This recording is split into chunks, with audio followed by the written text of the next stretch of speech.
One of the biggest surprises of T-Bolt Season 1 is when it happened to Random Venue end of the season and Bond, because the end of that season, they do point out things will be slightly changing and you don't know what's gonna change till they actually show it. And you know what? You wasn't disappointed. Now, before I continue, my name is Retro. I like to talk about animation, not just animation, through reviews, first impressions, cartoon theories, and sometimes, if I have some spare time, cartoon breaking news. Of course, you will like how it's going. You like to help my channel, put like, comment, and subscribe.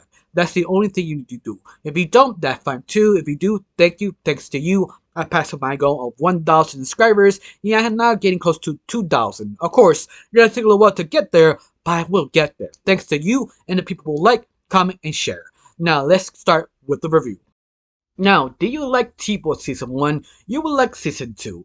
But the only problem is, they changed perspective and changed characters that you think would change the whole dynamic. In a way, yes and no. It's still the same show, but they changed sort of the respect to Bond. Because Bond was supposed to be the student, now he became the teacher.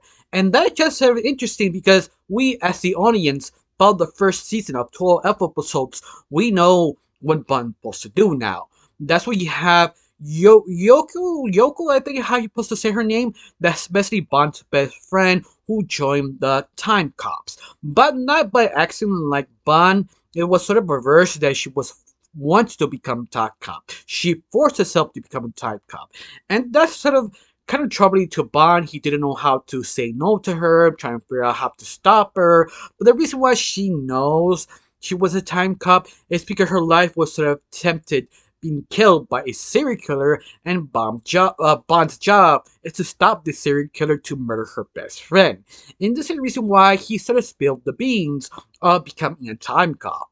And that itself changed a little perspective because we, as fans who saw Season 1, we know all the rules and regulations, what is the responsibility and dangers becoming a time cop. And Yoko is just sort of foolish because she's eager to become a time cop. She thinks it's fun, interesting, and something she needs to do it. But the only problem is when she joined, she realized maybe this is a little bit more dangerous or she doesn't know how to handle it sometimes. And that's sort of fascinating because we as viewers understand. In fact, the first time she wants to join kind of pisses me off a little bit because, let's face it was a dangerous job and this little girl was foolish. But at the same time, you can see why you want to become a time cop. In fact, I want to be a time cop because it seems so fascinating. All the gadgets, all the new things you see every single time you become a cop. But this is the interesting thing. It's a very dangerous job. In fact, Season 1, Bond dies about 3 times, and Ren dies like 2 times. Sometimes by accident, sometimes by purpose, sometimes means sort of understanding. Then Yoko almost died on her second day of job because she was sort of substitute herself to this sort of prince to give the prince time to run away because she looks like the prince. But her plan fell apart because they realized, oh, he's not the prince. This is she. She lied to us. Let's chop her head off. And that's the point she freaks out. I think that's the point she realized this job is dangerous. I mean, duh. And the fact, I kind of enjoy that. Like, she became a little bit more kind of not humiliated, more understanding of the job. More understanding this is dangerous. But I love it even more.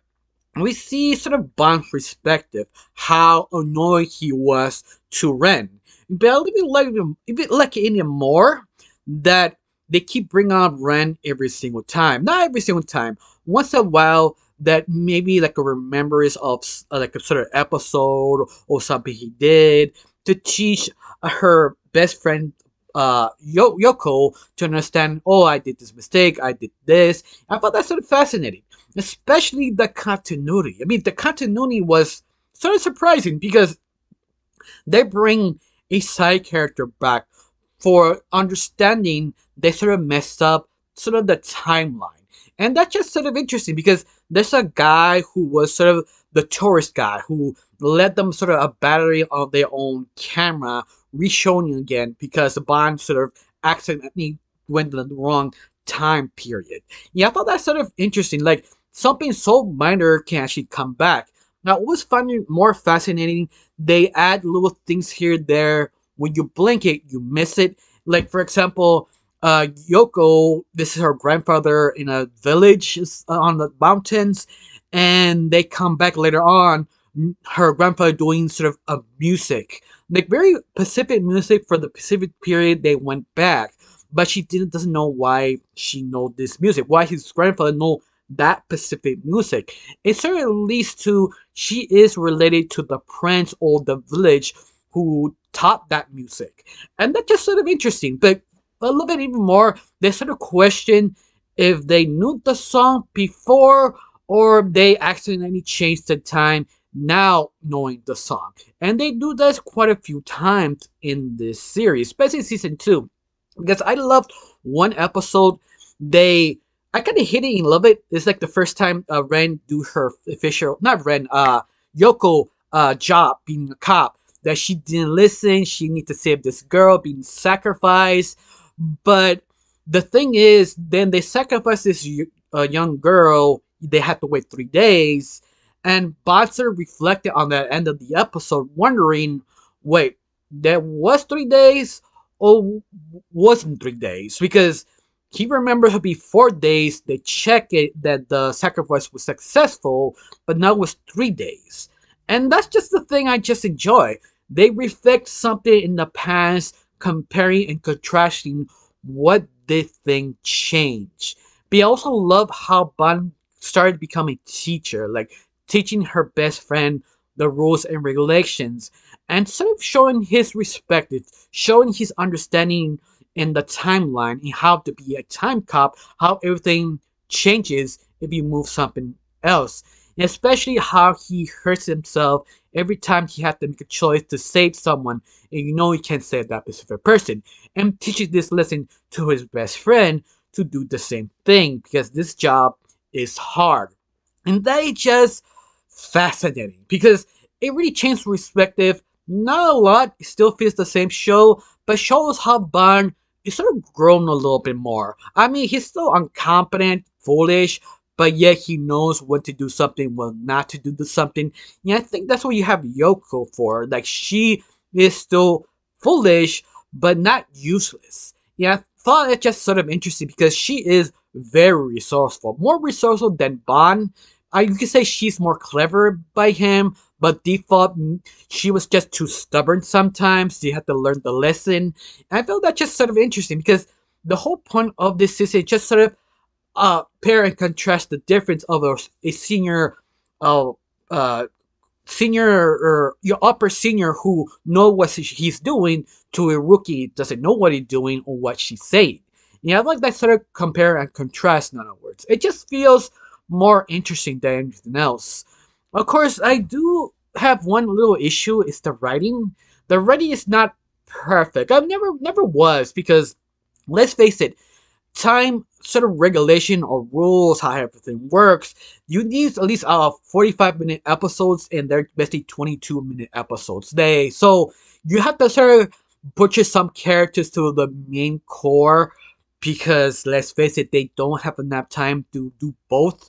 So figure out the regulations or the characters. They choose the regulation than everything else because makes easily punch holes in the rules they make.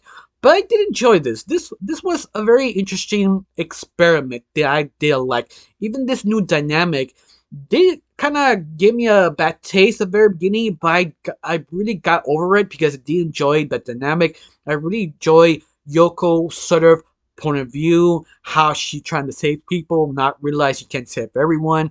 That sort of lesson you have to repeat. It was just enjoyable. I don't know you how you felt about this season. Do you like it? Do you hate it? Tell me down below. Let me know.